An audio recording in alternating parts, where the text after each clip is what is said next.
Dere Ready? Kan jeg få musikken min?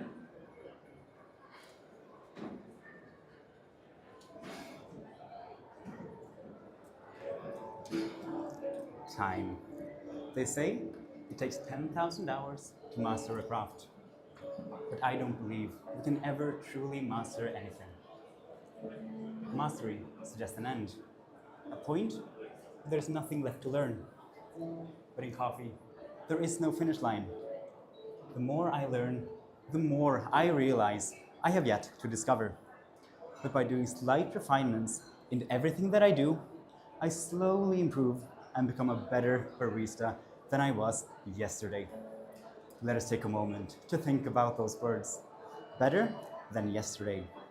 These words are deeply woven into every decision I have made and every drink I'm going to serve. And I can't wait to show you. So, let's get started.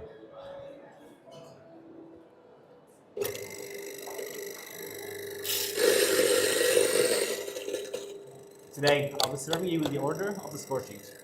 I'll start off by making the espresso for your signature course.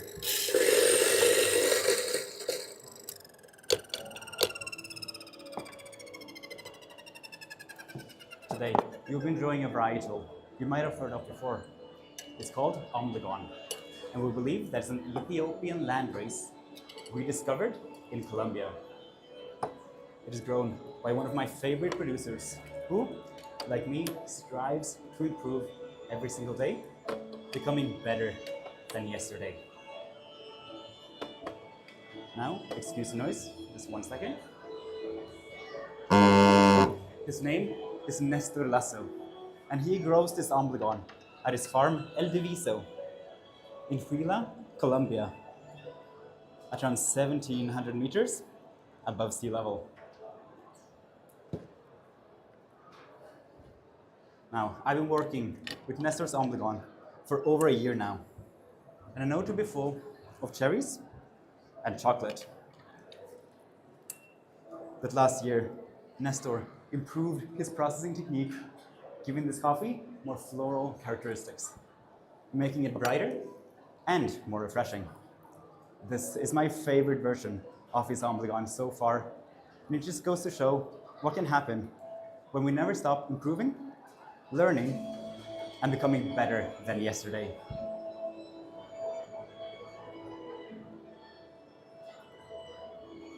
Give me just a second.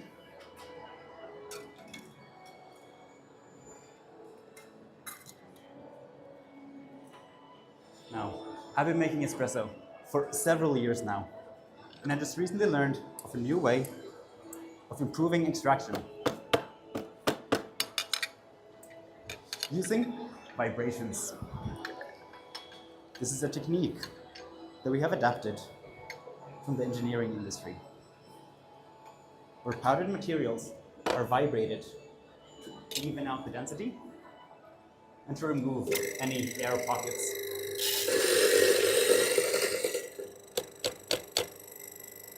I have made this machine that does exactly that.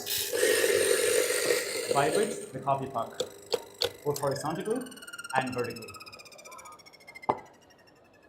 So I found when making espresso, if we first use WDT with an autocomb to break up any large clumps and to flatten out the bed, like this, for vibrating the pucks on the table I have made, for just a second, like this, you get an espresso that is sweeter and with more flavor clarity.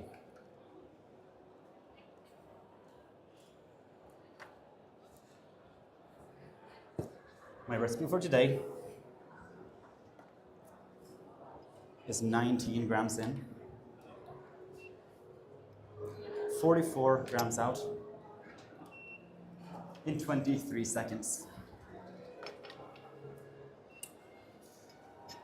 I'm pulling my espresso over frozen steel spheres, which capture more of the volatile aromatic compounds,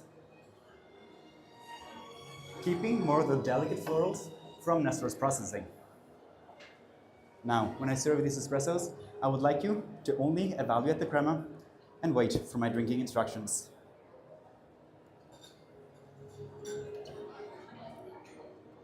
The cups we drink from have a large impact on how we perceive the coffee. The cups I'm serving you have two signs.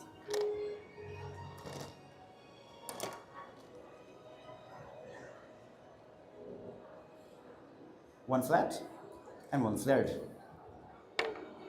The flat side intensifies the flavors and increases your perception of sweetness. While the flared side gives vibrant acidity and more delicate flavor notes. Today, I want you to enjoy an espresso that is better than yesterday by only drinking from the flared side, with flavors of cherry cola candy, raspberry,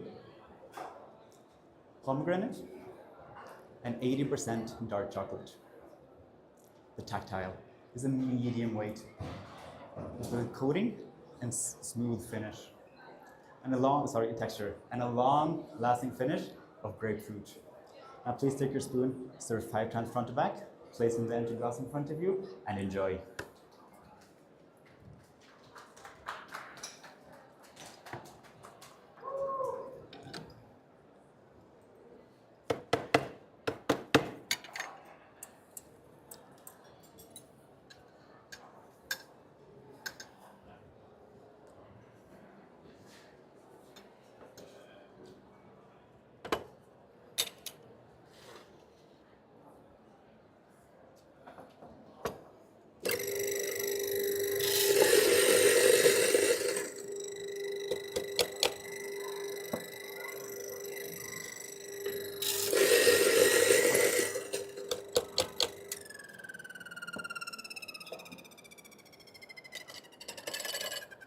Okay, I'll be giving you around 10 more seconds with those espressos.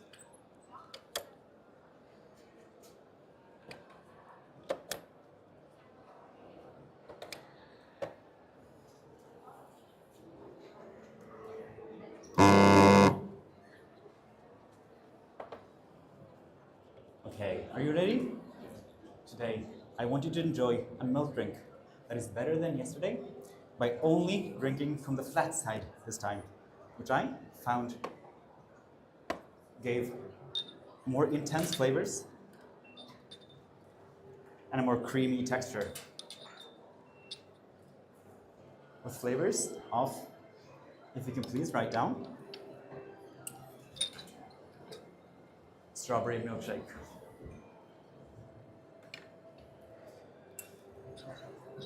melted milk chocolate,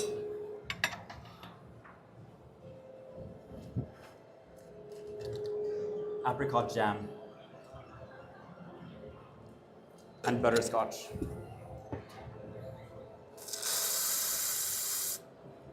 It's rich and creamy. Sometimes, in order to become better than yesterday, you have to learn from someone that knows more than we do. That is exactly what Nestor did when processing this coffee. He looked to the wine industry, where it's common to add Saccharomyces yeast during whole cherry fermentation to intensify the flavor and to bring red fruits. So what he did was first put the coffee through a thermal shock process, rinsing it in 2-degree and then 50-degree water before placing the coffee in closed steel tanks with the addition of the Saccharomyces yeast, letting them ferment here for 36 hours. This is what gives the floral, red fruit, and tropical notes of this coffee. Well, the thermal shock process gives the chocolate notes. I've chosen to mix this with 80 grams of a blend of 90% freeze-distilled cow's milk for balance and sweetness, and 10% of a coated milk For texture, and it works great. Those delicate florals from Nestor's processing.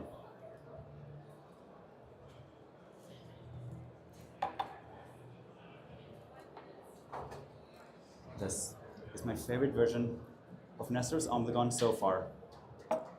And with Nestor's Stripe, it will always be better than yesterday.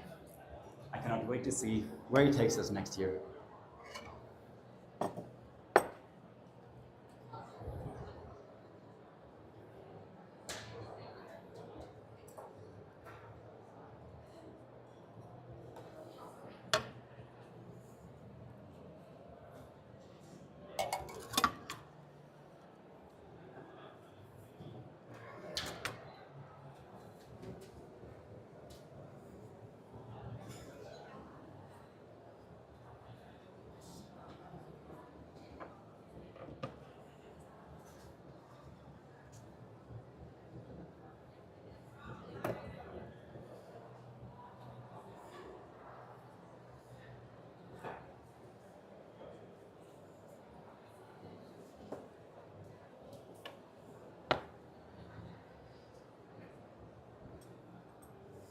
We have to lay the groundwork today if we want tomorrow to be better.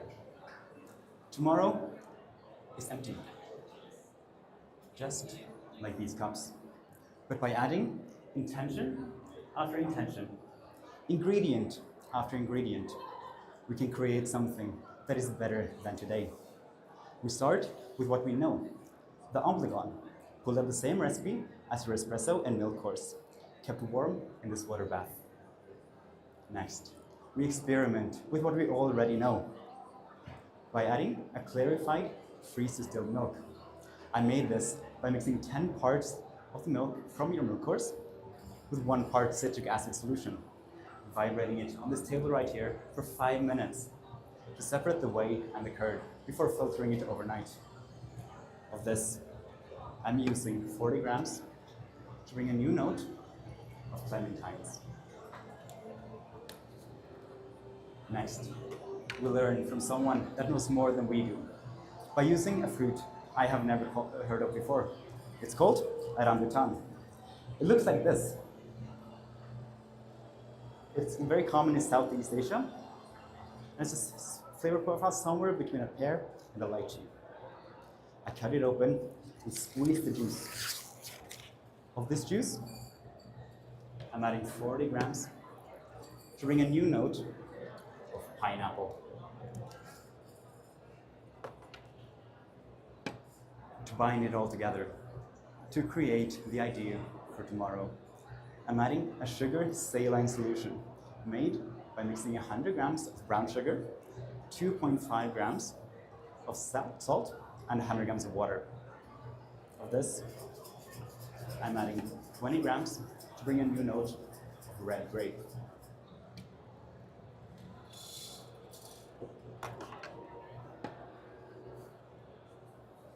Now stirring it together to harmonize the flavor and to heat it up to around 40 degrees. This drink will be served warm in these handmade cups. The texture improves your perception of sweetness in this drink. The color, the depth of flavor. And the shape forces the aroma up your nose, giving the flavor of orange juice.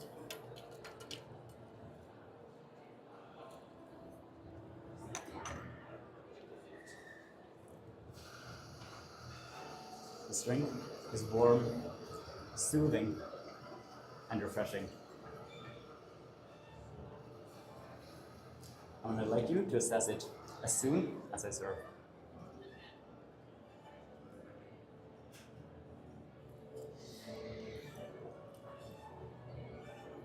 To recap, flavors of clementine, pineapple, red grape,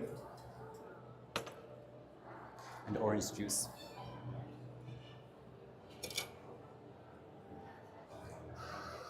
Please.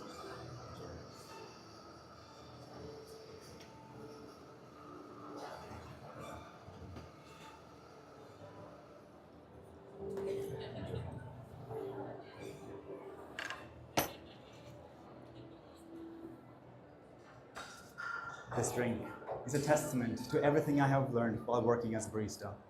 All the small steps and refinements I've done to become a better barista than yesterday. Time.